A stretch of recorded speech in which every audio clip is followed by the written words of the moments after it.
Alright, let's spend a little time on gas laws. I'm going to emphasize the ideal gas law and talk a little bit about stoichiometry, but I want to talk also a little bit about kinetic theory so that you understand how we picture gases and why they behave the way they do.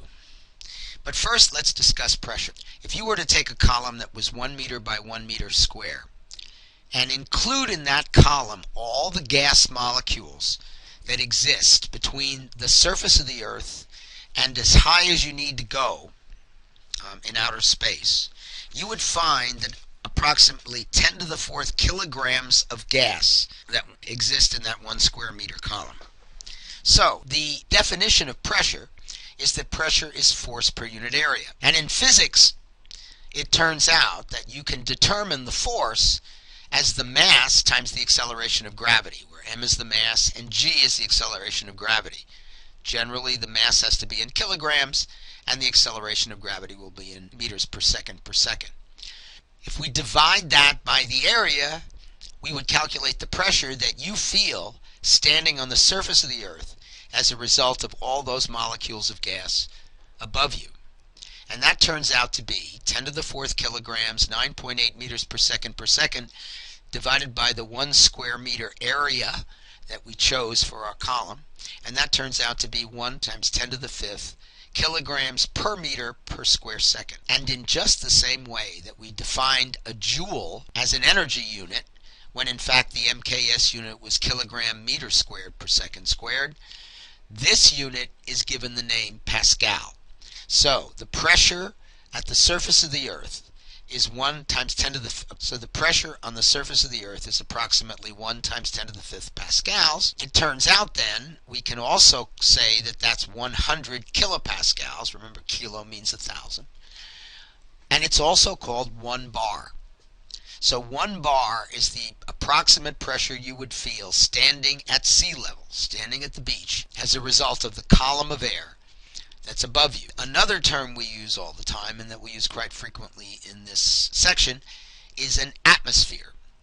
And an atmosphere is 1.01 times 10 to the fifth pascals, 101 kPas, or 1.01 bar. An atmosphere is a little bit more than a bar, very slightly more than a bar. All right, so let's take a quick look at kinetic theory just to see where all of this comes from. The tenets of kinetic theory are listed here. Gases are composed of a large number of very tiny molecules that have a large distance between neighbors. The particles are in continuous random motion. Now this is important. As long as you're not at 0 degrees Kelvin, everything is moving all the time. Gases move continuously, as you'll see in a minute, on average between 2 and 500. If you've got hydrogen, it could be as much as 1,000 meters in a second. 1,000 meters is about 10 football fields. So gas molecules are moving pretty quickly. The particles are independent of one another. They don't interact. When they collide like pool balls. The collision, we assume, is perfectly elastic. The molecules don't recoil. They just bounce off each other the way pool balls might. And Newtonian mechanics can be used to describe how a system like this should behave. And of course, that's what we observe with what we call ideal gases. So here you see two graphs, and it's important to make sure that we understand what we're talking about here. On the x-axis, we have speed on the order of meters per second. Remember, a meter is about a yard, and so these are, yards per second, if you will. On the y-axis, we have the number of molecules that are moving at that speed. So you can see that at this maximum here, more molecules are moving at this speed than in any other. And that speed for this particular sample is about 150 meters per second. Notice also that the distribution is reasonably narrow. By contrast, the molecules represented by the blue curve are much more widely distributed. The distribution is much broader. We would say that it has a larger standard deviation. And also, the most probable speed, in other words, the speed more molecules have than any other, is sitting just around 350 meters per second or so. In the case of the gas represented by the blue curve, both the average speed and the distribution have increased dramatically compared to the red curve. Now, the difference between these two curves might be the temperature at which the samples were observed. And you might ask the question then, compared to the temperature of the gas in the red curve, is the temperature of the gas in the blue curve higher or lower? Well, it's important then to understand that temperature is a measure of average kinetic energy.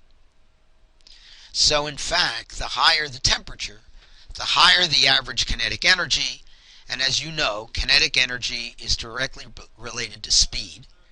So the higher the temperature, the higher the average speed. That will mean that the blue curve represents the higher temperature and the red curve the lower temperature. Again, it's important to realize that not only does the average speed increase when you increase the temperature of a gas, but so does the distribution broaden. And that is a significant issue, particularly these days as we warm the climate. Now, if we consider these two as gases at the same temperature but with different molar masses or molecular weights, we would expect heavier molecules to be moving slower if they have the same kinetic energy. And average kinetic energy is the same for molecules that are moving at the same temperature. So temperature is a measure of average kinetic energy. Therefore, if these two graphs represent gases at the same temperature, the fact that the red curve represents gases moving at a slower probable speed, most probable speed, indicates that those molecules must be heavier, because heavier objects move more slowly to achieve the same kinetic energy as lighter objects that are moving faster. So the red curve represents a gas at lower temperature or a gas at higher molecular weight compared to the gas represented by the blue curve. Let's then look at the experimental evidence that suggests that our model, the kinetic theory model, is correct. First, we start with Boyle's experiments. What Boyle did was to trap a gas inside a cylinder, change the volume of the cylinder, and observe the pressure of the gas as he changed the volume of the cylinder. You see volume represented on the y-axis and pressure represented on the x-axis. And these are called Boyle's law curves, or Boyle's law isotherms, same temperature, isotherm, because they represent gases at the same temperature. So what Boyle was able to show is at constant temperature,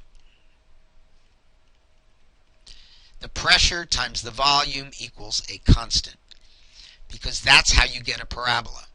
PV equals a constant, XY equals a constant. So as the pressure increases, the volume goes down. And notice the curves aren't straight.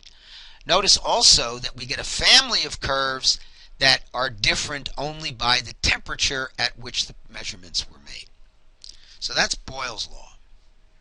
Well, Charles then replicated that kind of experiment, except this time he looked at the volume when you change the temperature but keep the pressure constant. So we have three different lines represented here, three different curves at three different constant pressures. And we see they're not exactly parallel. They're all decreasing as the temperature goes down, but we've plotted our temperature in degrees centigrade. If we were to extend this curve, we would find out that all three of the gases lines converge at the same temperature. And that temperature represents a volume of 0 liters.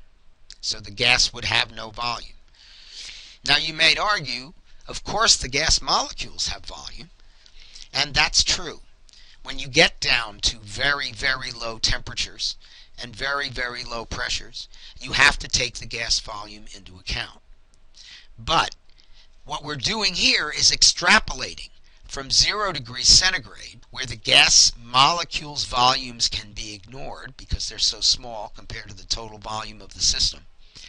And as we extrapolate down, we see this magic temperature at which all gases converge, and that is minus 273 degrees centigrade, or 0 degrees Kelvin. When we put all this together, we get something called the ideal gas law. Remember I said PV equals a constant? We can say for the Charles law, at constant pressure, V is equal to a constant times T. So if we put that together, we have the ideal gas law. The constant we're seeking at a given temperature is R. Now, we're also assuming, because the systems were closed, that the number of moles of gas we used, which is N, the number of moles of gas we used was the same in all cases. So it too, in these experiments, is a constant because we always made it the same. Okay, so let's define terms. The pressure is usually given in atmospheres, the volume in liters, N is the number of moles, and R is a constant called the gas constant. Its value is 0.0821 liter atmospheres per mole degree. In other words, if the volume is in liters and the pressure is in atmospheres and the temperature is in Kelvin, which it must be, then R will be 0.0821. R can take on different numeric values if you change the unit. But the simplest thing to do is to stick to the 0.0821 liter atmospheres per mole degree and make sure your pressure's in atmospheres, your volume's in liters, and the temperature is in Kelvin. So this is the ideal gas law, a combination of Boyle and Charles's law.